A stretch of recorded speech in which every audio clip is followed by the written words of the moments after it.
আজ থেকে আর কোনো অভিযোগ করব না। পিছনে ফেলে আসা কোনো কথাও আর তুলব না। না প্রতিশ্রুতি, না মিথ্যা, না কোনো কষ্ট। আজ তোমার কোনো দোষ নিয়ে কিছু বলবো না। শুধু একটা কথা বলবো, একটা সময় ছিল যখন তোমার ভালোবাসা, যত্ন আর টান আমাকে এমনভাবে ঘিরে রেখেছিল যে আমি সব কিছু ভুলে গিয়েছিলাম। কিন্তু এখন বাস্তবতাটা খুব পরিষ্কার।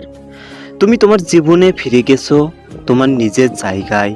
আমি বুঝে গেছি, যাকে নিজের ভেবেছিলাম সে আসলে কখনোই আমার ছিল না।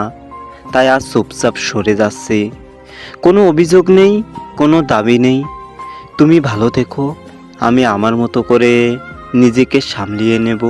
তুমি এমন একটা ছেলেকে কখনোই বুঝতে পারোনি, যে নীরবে লড়ছিল পারিবারিক ঝামেলায়, ভবিষ্যতের অজানা দুশ্চিন্তা আর অগতি কষ্টের সাথে।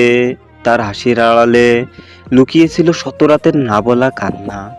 তবুও সে সব সহ্য করত, কারণ একটা জায়গায় সে শান্তি খুঁজে পেত, হয়তো তুমি।